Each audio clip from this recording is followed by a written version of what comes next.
Hello everyone and welcome back to a brand new video of Fox Flicks on the Food Theaters. Today we're apparently going back to SpongeBob to talk about the Krabby Patty recipe once again. Okay, well, let's see. If the secret ingredient isn't crab meat or crack cocaine, let's see what it is now. Oh wait, could I say that? Ah, damn it, 20 seconds into the video. Oh well. Why, you may ask, do they love this greasy little sandwich so much? No one was sure what was in these patties that made them so delicious. And frankly, no one cared, except for Plankton. And me. I also cared, but unlike Plankton, I figured it out. And today, I'm here to share it with all of you. The Krabby Patty secret formula is mine! And it's nothing like you'd expect. Hello Internet, welcome to Food Theory, the channel that's here to correct the culinary mistakes of our past. In case you've been living under a rock, which honestly would be on theme with this particular franchise, SpongeBob SquarePants is the iconic Nickelodeon cartoon all about a yellow sponge flipping burgers for minimum wage. It's got musicals, it's got memes, but most importantly of all, it's got the single most legendary food mystery in all of television, the Krabby Patty secret formula. See, SpongeBob isn't just flipping burgers, he's flipping the burger, the be-all, end-all, and underwater quick-serve concoctions. It's a burger beyond compare, a patty so good that it holds together the fabric of reality. The Krabby Patty is what ties us all together. Without it, there will be a complete breakdown of social order. Literally. Times are ahead. Watch what happens. Times indeed. Seriously, aren't you overreacting? And poop. No restaurant has ever seen lines this long. Excuse us, we'd like 3,000 Krabby Patties, please. Unless, of course, you're talking about Mr. Beast Burger, but then again, it's because every bag has like a chance of containing, what, $10,000 in it or something? The Krabby Patty's able to do it on flavor alone. This thing is to die for. Literally based on this guy who's about to die from consuming too many of them against doctor's orders. I mean, if you love it so much, why don't you marry it, right? Oh wait, that's actually less of a joke than I think. Yeah, and let's not forget, somehow... But what makes this patty so good? Well, wait, how could you cut it there? How did you not go into the weird scene of Squidward somehow raising a child with the frickin' burger? It is a burger, and somehow they produced a child. How would you cut that? In the show, it's kept as a secret that not even the loyalist of employees knows. How can we make more Krabby Patties without the secret formula? You've got to have that formula memorized by now. The employee handbook clearly states, and I quote, "No employee may impart or in whole commit the Krabby Patty secret formula to any recorded, written, or visual form, including memories, dreams, and/or needlepoint." Oh boy. Fine print. Now, at face value, this shouldn't be too hard to figure out, right? Print? I mean, it's just a hamburger. Get yourself some ground meat, slap some seasoning in there, and call it a day. Heck, the show even tells us exactly how to assemble the burger. I can't put a patty on a bun with lettuce, cheese, onions, tomatoes, ketchup, mustard, pickles, and top bun together in that order. But remember, we're not talking about the condiments, but rather the patty itself. That is the lingering mystery in this thing. And for not just one, but 2 decades, the truth behind the Krabby Patties managed to elude even the best minds. Rival business owners are risking... I'm sorry, I was just thinking about that now, and saying we want the meat is like the entire opposite of that Albi slogan. Instead of we have the beef, it's we want the beef. Life, limb, Albies, and don't sue me. antennae in their attempts to find out what makes this perfect patty stand out from the rest. I'll take one secret formula to go. And today, I've got it. Call me Plankton, but I think I solved it. After reviewing all the footage as well as reading tons of interviews, I think I've got it locked in. The definitive recipe for the patty. Let's just say we've all been wrong about what's inside of it for a long time. Now, if you're subscribed to my other channels, you've probably noticed this isn't my first time taking a crack at the old Krabby Patty mystery. And if you're not subscribed to those, here's your friendly reminder to do that now. I actually covered this exact topic over on Film Theory a few years ago, but to be honest, I wasn't all that happy with how the episode turned out. At the time, I concluded that the whole secret ingredient thing was just hype, a god-tier level of marketing genius coming from none other than Mr. Krabs himself. But it just never sat right with me. I mean, no amount of marketing is ever gonna make someone do this.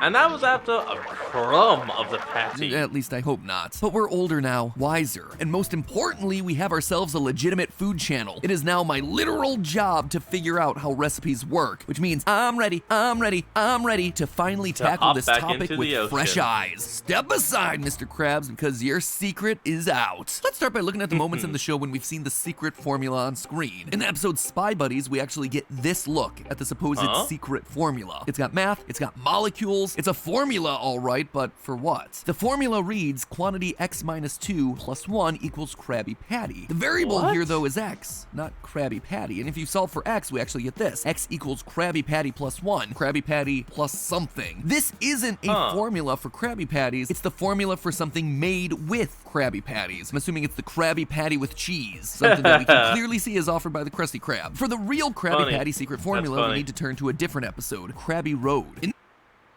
Oh, come on. No, not again. All right, we're back. Let's go. In this episode, we get a direct look at a portion of the ingredients list, and, it is absolute gibberish. I'm not kidding. 1 teaspoon of Zwaschweigel, 4 cups of Gershkirsch, chopped diffre. You might think that all these random letters are a code or a cipher, but nope, it's not. German? I've tried. The internet's tried. Nah, it really is just someone German. slamming their hands on a keyboard. Well, hold your seahorses, because when asked if the crew purposely hid the names of the ingredients to not reveal their true identity, executive producer Vincent Waller said this.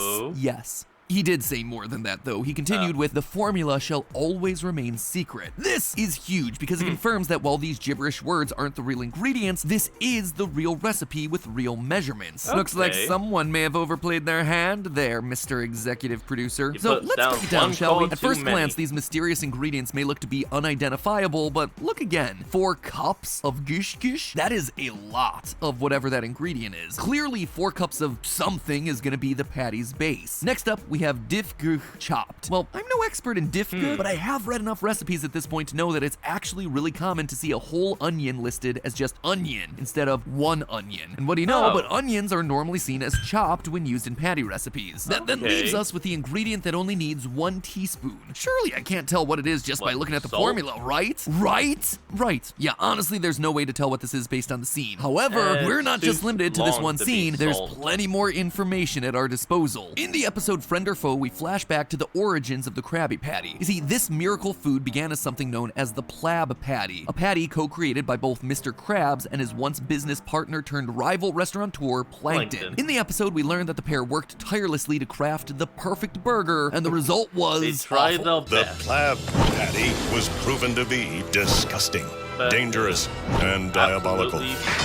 However, in a stroke of pure luck, a series of ingredients fell into the mix which would turn this bad patty into a fab patty, and thus culinary history was made. But what were those secret ingredients? Well, it's at this point that I should probably mention Bikini Bottom Mysteries, an official SpongeBob spin-off uploaded here on YouTube.com that investigates some of the most mysterious parts of the show's lore. Seems like a good source of information, right? It is an official extension and all. Well, that's what I thought, so I decided to check it out. In their episode covering the Krabby Patty secret formula, they focused a lot on this moment of the ingredients falling in, but their conclusion wasn't what you'd expect. They say that the Krabby Patty formula never changed from the original Plab Patty formula. That's right. The Plab Patty batter was never changed at all. The narrator then goes on to say that none of the ingredients that fell into the goop actually mixed with the original formula. They were never even taken out of their bottles. Never able to mix with the rest of the batter. Excuse me? We know for certain that at least some of them did. Look at that open bottle. Look at the new reaction that people have to the reformulated burger. It cannot be the same. The narrator then has the gall to tell us that there were 6 mystery ingredients that fell into the Plab Patty mixture, and clearly there were 7 bottles and jars on the shelf. But newly uncovered footage reveals a shocking truth about those 6 ingredients. In short, the evidence heavily suggests that there was 7 total bottles, but it was 6 ingredients because 2 of them are the same. I mean, that's basic.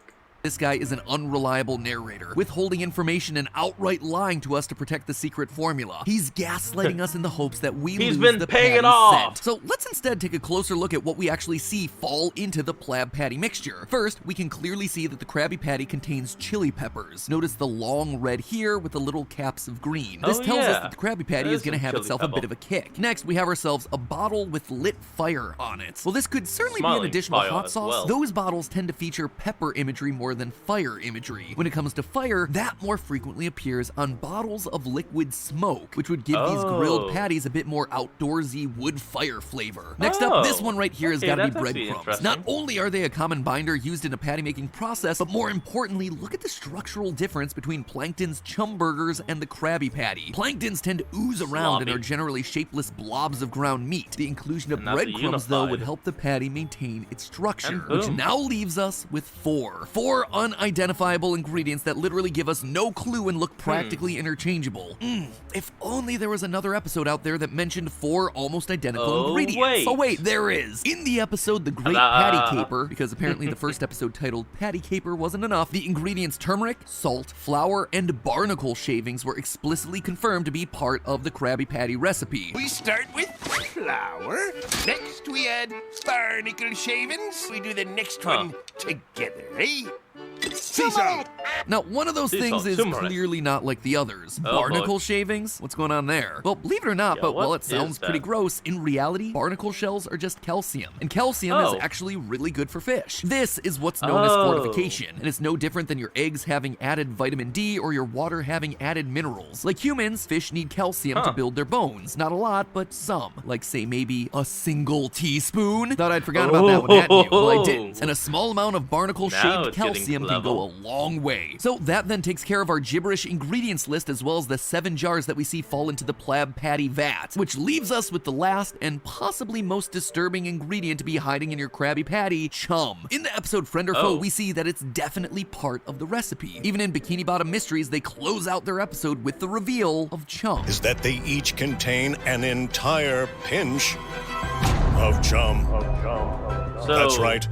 The very same repulsive ingredient used at the chum bucket. Now, if you aren't up to date with your fishing lingo, chum refers to the ground mixture of fish and blood that's used to attract larger, more predatory animals like sharks. Which just doesn't seem right, does it? Is Mr. Krabs really selling his customers the ground up remains of their fellow fish? Are fish secretly cannibals? Is that why they love the Krabby Patty so much? No, no, and no. A very small minority of fish will eat fish parts. Cannibalism is only present in approximately 1% of all fish, and the Krabby Patty clearly casts itself a wider net. But even more importantly, we have irrefutable evidence that the Krabby Patty is vegan. The patty itself... Vegan? Oh, come on!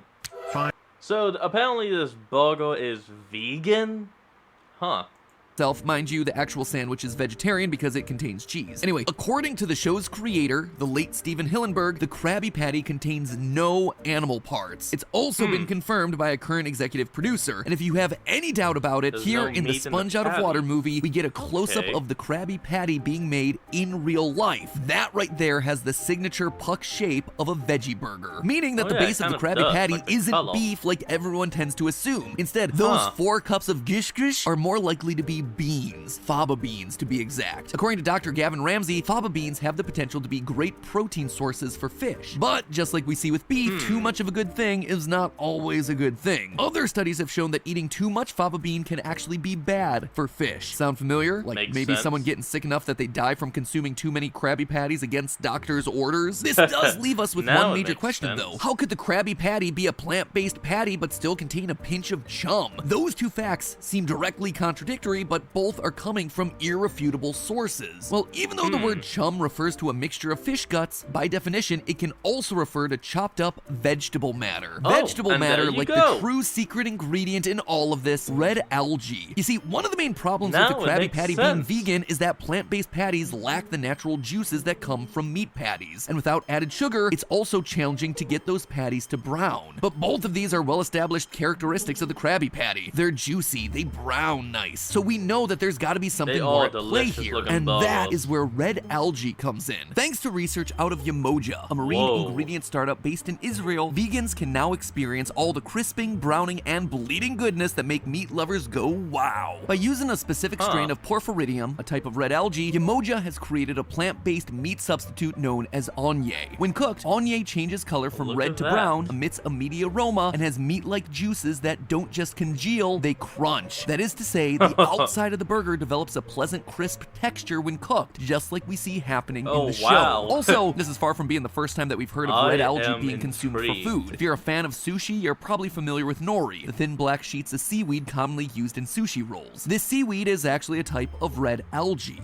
In fact, in the episode Friend or Foe, they outright confirm that seaweed sauce is part of the patty's original recipe. You're the one who put too much seaweed sauce in the burger! So why is Mr. Krabs so dead set on keeping the Krabby Patty secret formula a secret? Is it to avoid competition, or is it because he's scared of what his customers might think? Mr. Krabs is far from a fool when it comes to business, and he knows that people are notoriously skeptical when it comes to plant-based meat products. He wants to make sure that his burger stays the success it's always been for all these years, hence why it's all a big secret. What they don't know won't stop him from buying burgers that taste delicious after all, so the fact that his patties are plant-based is something that he'd rather keep under wraps. This is why he's not afraid to pull out all the stops if it means no one finds out about the Krabby Patty's juicy secret. But is it really necessary? I mean, could it be possible that fish actually like red algae and thus would be receptive, if not intrigued, by a burger containing it? Well, yeah, they do. Some fish are known to actually enjoy red algae as part of their daily diets. In fact, fish are actually known to enjoy and even benefit from many of the ingredients listed in the Krabby Patty. Beans, chili peppers, onions, even turmeric. All are things that fish have been known to eat, making it no surprise that they ended up in a successful formula for the Krabby Patty. So there you have it, theorists. That is what's in a Krabby Patty. 4 cups of fava beans, 1 chopped onion, enough breadcrumbs to bind it, liquid smoke, chili pepper, turmeric, 1 teaspoon of a calcium supplement, flour, salt, seaweed sauce, and lastly, the big secret, red algae extract. And of course, love. The love and pride that one yellow sponge has for his little baby burgers. Now, if you'll excuse me, I'm gonna live out a childhood fantasy by frying up a double Krabby Patty with the works. 14-year-old me has been wanting to try this one for a while now. In the meantime, remember, if you have yourself a secret formula that needs to be protected from any and all prying... Let's see, the rest of this is going... I actually can't... Oh, Simply Safe. Okay, well, there we go. Well, that is what we're going to end off today's video. So, I want you all to remember to like, comment, and subscribe for more. Down in the description will be a link to the original video, so remember to support the original creator and all they do, and I'll see all you folks next time when we flick on.